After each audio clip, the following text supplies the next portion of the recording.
Go. All right. Oh, hang on, I've got to be. Make it all official. Like an exclusive Oh, now slot. we know who you are. It's part of the gang, you know. It is Masons. Yes, it's amazing.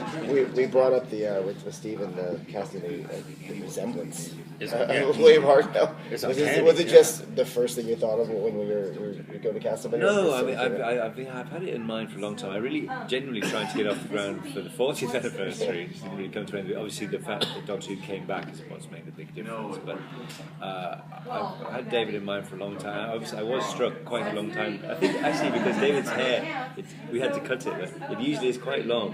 Yeah. And there's an immediately striking resemblance. In one of those curious ways, I was watching you in something. I think it was Prick Up Your Ears, and that's about 87.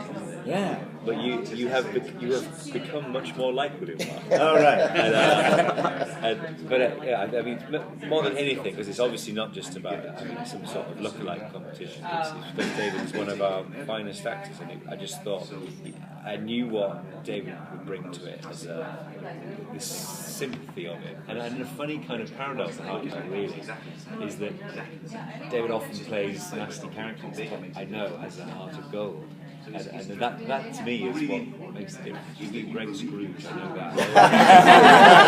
But that's because, like Alistair said, the person playing Scrooge actually, I think, fundamentally has to be lovely. Yes. You can't cast a horrible person to play nice. You can tell. I think you have to be a nice person who can really play nice. And that, in a way, is what I mean. Bill Hartnell was a very complicated man, but I knew what David would bring to it, and as fundamentally, I wanted the story to be. It's a human interest story, and hopefully you can watch it without knowing anything about Doctor Who, because it's about a man's journey, basically getting the best part of his career, and then because of his illness, sadly having to give it up. It's like about saying goodbye. Nobody likes saying goodbye. Was I see her sitting here laughing and smiling and lovely because last we saw you we hated you. Game of Thrones, so. Well, I bumped into some of the Starks. Who, Oh yeah, did you? Really? last night at the Hello party. again. Any weddings coming up?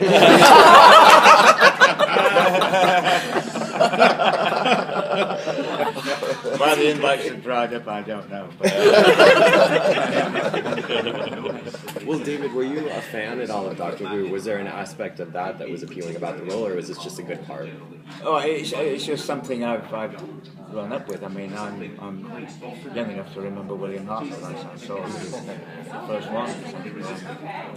Again, it didn't say it was just something a bit spooky on a Saturday evening before I went out. You know, and I thought, but you wouldn't have. I didn't imagine for a moment that it would last as long as it did. Let alone that I'd be one day playing it. I mean, that was long before I even thought of becoming an actor. And it's I'm constantly amazed at that thought, you know. Yeah, so I remember him and Patrick Troughton and John Percy and Tom Baker. And it wasn't like I never missed an episode of that, but I kind of kept in touch with it, or I was aware of it all those years. How do you approach him? I mean, you have to really kind of walk the line and not do an impression of him. That's right, yes. It's more important, I think, to capture the essence and the spirit of him rather than do just a cold, dry impression of it. Right. So, I mean, to start with, it helps if the writing is great. So that was a bonus. And working with Terry McDonald, the director, who I'd worked with before in a Jimmy McGovern series for BBC called The Street. So you knew you were in really good hands, and all you had to do was just work on the character and just bring out all those inconsistencies in his nature. Very complex man, and just to bring out all those complexities, his dark side as well as his playfulness with the role. And apparently, according to his former colleagues, an excellent biography written by his granddaughter, Jessica Carmen, who was there, he was a great practical joker, and he used to do impressions for the cast. And it's easy to forget that because we only see him as He was a great comedian and fast. yeah. I read reviews of some of the theatre work he did before, and he was. Really, James Cagney was his great hero. That's right. He was quite a lot shorter than David, but there's a real Cagney. There's something pugnacious about it. Yeah. Like a jockey. Yeah. Well, he trained as a jockey. He did a bit of boxing. From such an unpromising start in life, being born illegitimate and having to hide that fact by claiming he was brought up in a peaceful Devon village on a farm, because the stigma of illegitimacy at that time, 1908, was like terrible. He suffered both in school. So one feels he kind of reinvented himself, and thankfully he had a mentor who supported him through drama school and gave him the chance to get out of the life of street crime, which he was involved in when he was a teenager. It's a really interesting thing. It could have gone either way. Yeah, he wrote this memoir in the third person of the life of a London street urchin, which is clearly him. And I've Jessica's got it, but it's fascinating. It's like the mudlark, and you can see it's written in sort of pidgin, Cockney dialect. He really was on the verge of becoming a criminal. Yeah. And then this man came and sort of changed his life. But unfortunately, there's no room for any of that. It was in some early drafts, but the focus had to come down and down and down to essentially the four main players. So that's the thing I keep stressing is it's a drama, not a documentary.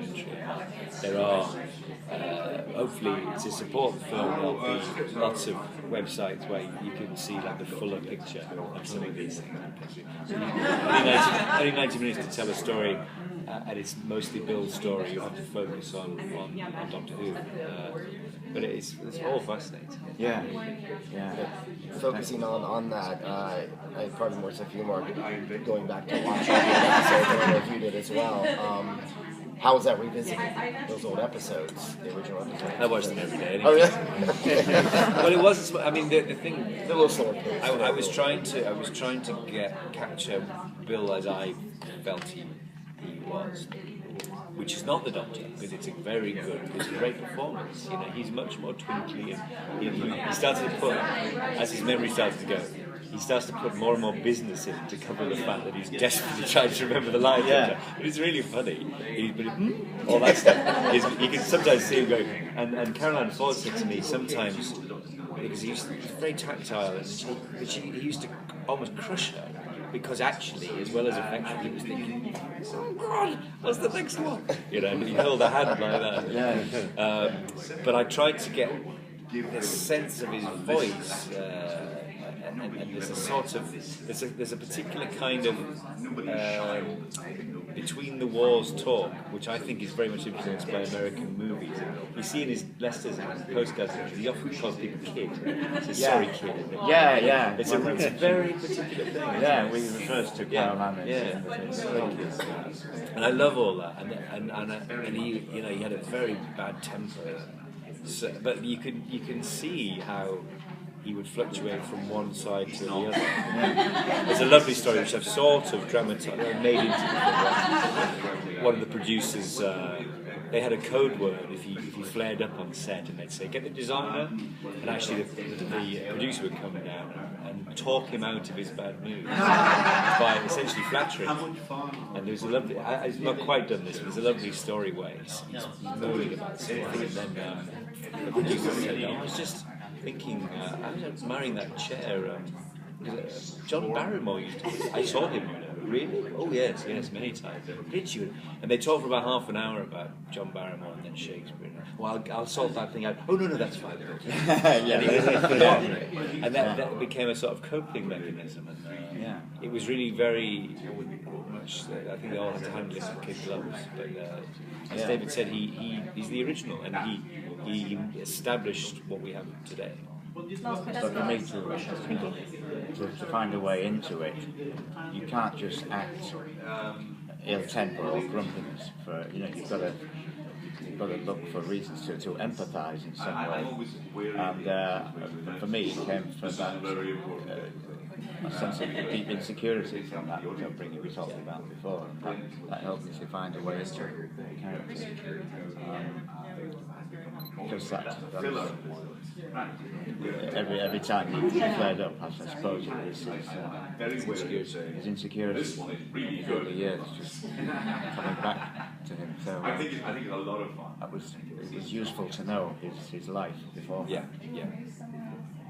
Thank you very much. Thank you so much. It's so cool that you guys are doing a tribute to the first actor. That's awesome. And I hope you like. Are you coming to the panel? Thank you. No, I'm somewhere else. Well, you have a trailer.